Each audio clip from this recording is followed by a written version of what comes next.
beloved Boss Mike Cervera.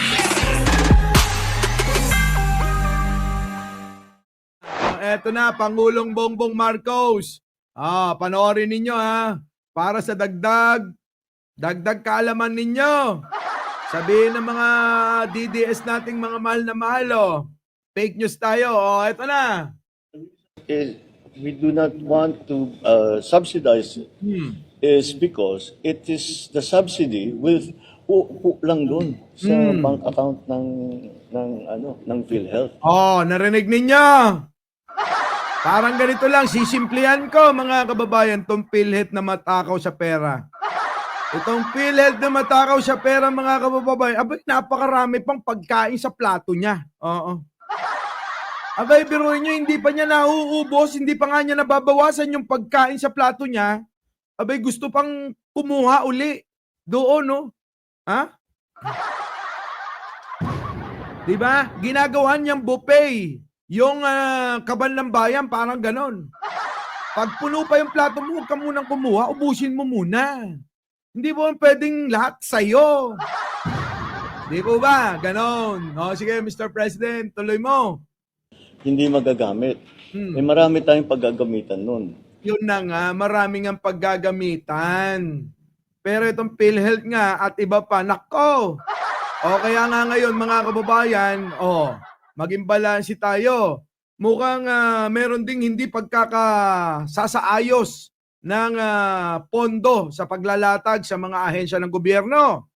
So ang Pangulong Bongbong Marcos, mukhang gagawa ng paraan para maisaiayos ito. Tama naman, di ba?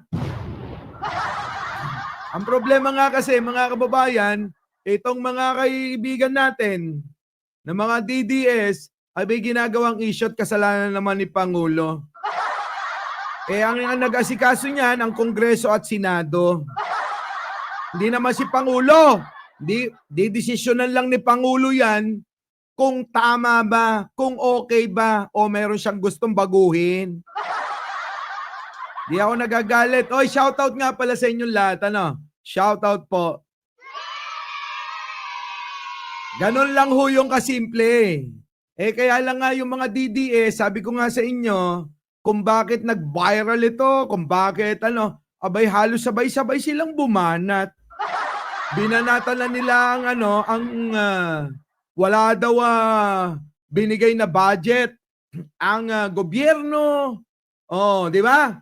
Tapos sinisisi kay Pangulo na gwapong-gwapong kamukha ko. Pambira naman kayo, porke gwapo, kasalanan na agad. Sabagay, gano'n naman tayo Pagkagwapo talaga, Pagkagwapo talagang nasisisi lagi. Kaya Mr. President, ramdam kita. Basta gwapo, siya lagi may kasalanan. Kaya ramdam ko to tuloy. So that's a simple explanation there. Is that they have sufficient funds to carry on sa dami ng bagong services ng PhilHealth. Sa dami ng mga bagong payment na binibigay ng PhilHealth, nababara ang sistema. Alam nyo, sa sobrang dami na ng pera mga kababayan, pababawin natin. Sa sobrang dami ng pagkain nyo, bumabara na nga sa lalamunan. Tapos gusto nyo pa uli, sige pa na sige. Gusto ko pa. Pondo pa. Putik na yan, Sobra-sobra na, bumabara na. Bukod dyan kasi sa binibigay ng gobyerno na pondo, yung contribution natin. Di po ba? Kung ganyan rin lang naman, wag na tayong magbayad ng PhilHealth. Di ba? Kasi sasabihin nila walang pondo. Para walang pondo, yan, mas ma-justify nila na wala. Wag tayong magbayad ng PhilHealth. Kaya lang, kawawa tayo pagka nagkasakit tayo. Kawawa rin ang kumpanya, required yan Mandatory yan Ngayon, alam nyo na sana, Alam nyo, maraming napahiya rito ng mga DDS. Oo, napakaraming napahiya. Biruin ninyo, binanatan nila ng binanatan, di ba? Tinanggal daw yung pondo. Naalala nyo ba yung mga yon? Ito. 2, 4, 6. Nakpo. Eto, tingnan nyo ha. Nakpo, nawala. Andali, tanggalin ko lang muna itong mga pangit dito. Naalala nyo ba itong mga ito? Itong mga dadaldal na mga ito. Itong mga to yun eh. Itong bobo nito. Garapalan na yung panggagago ng Kongreso at Senado sa atin. Kita nyo ha. Senado at Kongreso, sinisisi niya. Isipin nyo to mga boss ha, ziniro yung budget sa PhilHealth. Bobo, di ba? Hindi nagre-research. Ganyan sila mga kababayan. Papalaganap nila ang kasiraan ni Pangulong Bongbong. Kung ano man yung nangyari doon sa Senado at Kongreso, mga kababayan, ang may kasalanan lagi si Pangulo. Mga hindi nag-iisip ito eh. Paano gigil na makakita? No. Gigil na makakuha na pambanat kay Pangulo. Kaya ganyan. Di ba? Minsan di ko na rin sila masisi. Kasi wala na eh. Wala na silang pambala. Kaya kahit fake news, banat na natin yan. Hirap na tayo eh. Sobrang hirap na nating bumira. Kung di ba naman kayo mga mangmang talaga, diyan kayo nasisira eh. Sa kakabanat nyo ng mga kung ano-ano eh. Di po ba? Yan ang problema sa kanila mga kababayan. Kakabanat nila ng kung ano-ano, fake news, sige, tira, ayan, tinamo. Di ba? Yan ang tinamo. Yung mga yan, eto pa, marami yan eh. Nasaan na yung iba? Ang dami niya mga kababayan. Tapos na sila sa ano? Tapos na sila sa droga-droga. Wala na. Ang bangag-bangag. Ganon. Lagi naman silang ganon. Meron bang pagbabago doon? Wala. Ito pang isang bobo rin, Alam niyo mga boss, nakakaputang ina talaga tong gobyerno ng Pilipinas ngayon. Kita nyo, Nako! Alam nyo yun, yung magmumura ka pa sa katangahan mo. Yung napapamura ka sa katangahan mo. Linis Guerra, Merry Christmas. Ito kung aga naman ang pamasko ko. Di ba? Napapamura to sa katangahan niya eh. Tuloy. Tong gobyerno ni Bangas. Takin mo boss, PhilHealth, siniro budget. Puta, paano na lang tong mga mahihirap? Mga bobo talaga. Kita nyo mga kababayan kung gaano kabobo itong mga ito. Sa mga hindi pa nagla-like, 607 pa lang daw yung nagla-like. Magda2,000 na tayo, oy! Mukhang tinatamad kayo, sige, tuloy. Paano na lang mga sambayan ng Pilipino? Anak na pati parang concerned kayo sa sambayan ng Pilipino pero pinapalaman nyo ng fake news nyo. Gutom ang mga tao sa katotohanan pero puro kasinungalingan ang pinapalaganap nyo.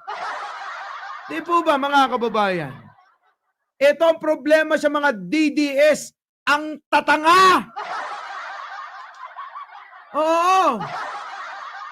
Sige, tuloy mo pa yung katangahan mo. Hindi natin maintindihan kung bakit kailangan talaga na isiro budget talaga ang PhilHealth. Di ba Hindi mo nga talaga naiintindihan. Basta DDS, tanga. Hindi mo nga talaga naiintindihan. Kaya ganun. Dapat, kung hindi nyo naiintindihan, gumamit kayo ng Google. Pwede naman gumamit ng Google. Di po ba, mga kababayan? Di yung bira kayo ng bira. Nagalit tuloy si Maring Jam Magno ko. pwedeng lagyan na lang kahit na 10 billion man lang? Talaga zero talaga. Senator Grace po, hiyang-hiya naman kami sa inyo. Mukhang lunod na kayo sa pera, mga... Ay, naku. Kita nyo. Ano kaya ang mga itsura ngayon nito, Naglabasan yung totoong issue. Di ba? Ang ihina ng mga ulo ng mga DDS eh. Sige, tuloy-tuloy mo nga. Paano pag halimbawa na ikaw, kamag-anak mo, na-confine? So, kailangan mo ng... May ano pa siya, meron pa siyang example. Halimbawa, na-confine daw kayo, yung kamag-anak mo, anak mo, asawa mo, kabit mo, kapitbahay mo, na chismosa, na-confine, o ano na, wala na, ganon. Siyempre, PhilHealth. Hmm. Eh di magkano babayaran mo halimbawa? Alam mo naman sa atin sa Pilipinas, pagka na-admit ka, di po pwedeng ano dyan, kailangan bayad ka agad. Sa Japan, Ikukumpara yung Japan. Huwag mo ikumpara yung Japan. Talagang maganda ang Japan. Walang question. Huwag niyong ikukumpara sa ibang bansa ang Pilipinas dahil wala pa tayo ron.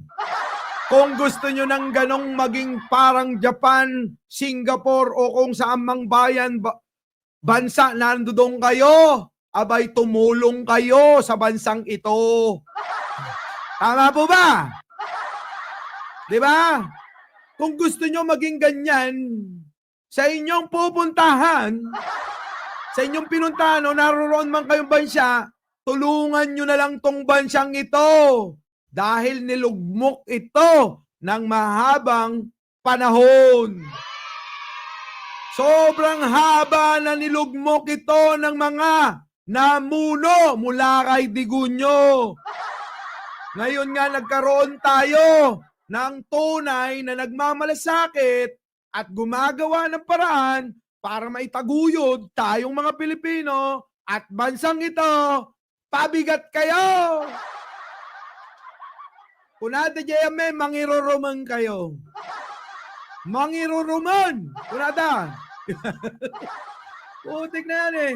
Napakasimple ng problema mga kababayan. Hindi kaya ni Pangulong Bongbong to nang nag-iisa lang. Bawat Pilipino ay may obligasyon para tumulong. Hindi yung lagi na lang reklamo ang maririnig mo sa mga wala namang ambag, kundi tumambay sa kanto. Di po ba? Ganun lang, kasimple.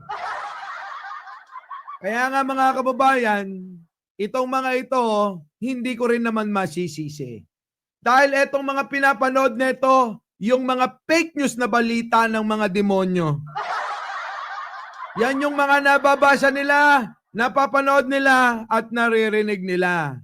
Kaya bulag na bulag sila sa katotohanan. Di ba? Gets nyo na?